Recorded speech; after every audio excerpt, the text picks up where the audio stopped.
Well, I said I'm speaking as a folklorist and an ethnographer.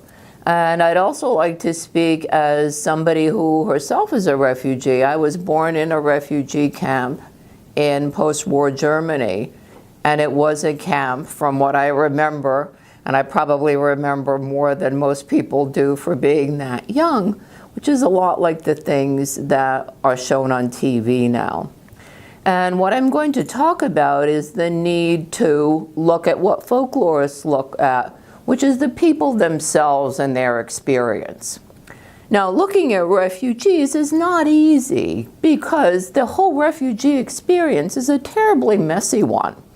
You know, my family didn't have passports. We had passports eventually issued by the United Nations.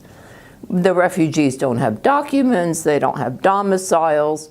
So there's a great temptation to look not at people, but to look at governments and government policies. Governments are stable. Governments very often have spokesmen that will speak to the media or whoever wants to have the information. But I would say that as a folklorist and an ethnographer especially, that it's very important to look at the people, to study the people, to see what their experiences are and how they feel. But as I said, because it is so difficult, one of the things that my students and I decided to do, partially because of the difficulty, and also to offer perspective, we decided to look at refugees that have come to Canada from previous refugee migrations. They are settled, they are easier to contact, they're easier to deal with, and they can give us a view of the entire span of the refugee experience, from the very, very difficult decision to leave, to being in transit, to adjusting in Canada. We ask them for their personal stories. Folklorists call these personal narratives. And so we're trying to capture the personal narratives and to give this information.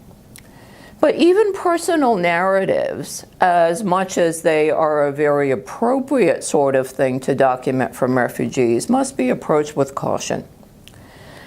It is very easy for me when I talk about the importance of documenting the refugee experience to convince people that these personal narratives are an essential part of our documentation.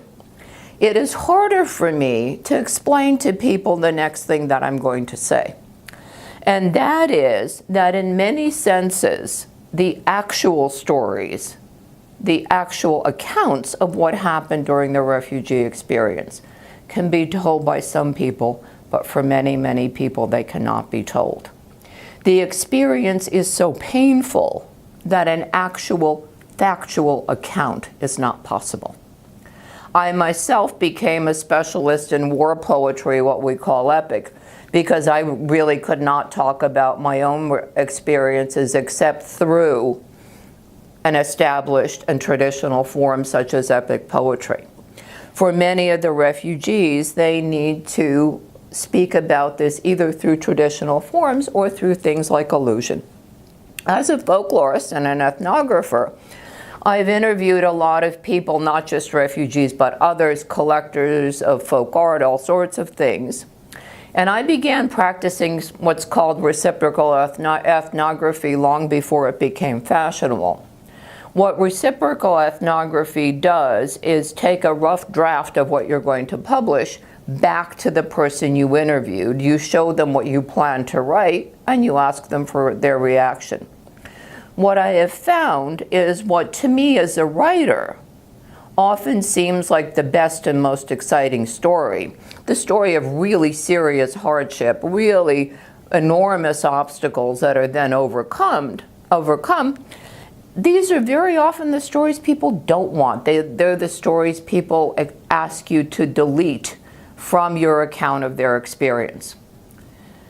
They are somehow embarrassed by these things that are especially difficult. They often prefer a more bland version of what happened to their lives. With this understanding that personal narratives are a very appropriate way for some to speak, but not for all, my students and I are recording personal narratives when that is what the respondent wants to give. And we're also happy to accept stories where the narrative is given through parable or allusion. We trust that this full and varied record will help others understand refugees.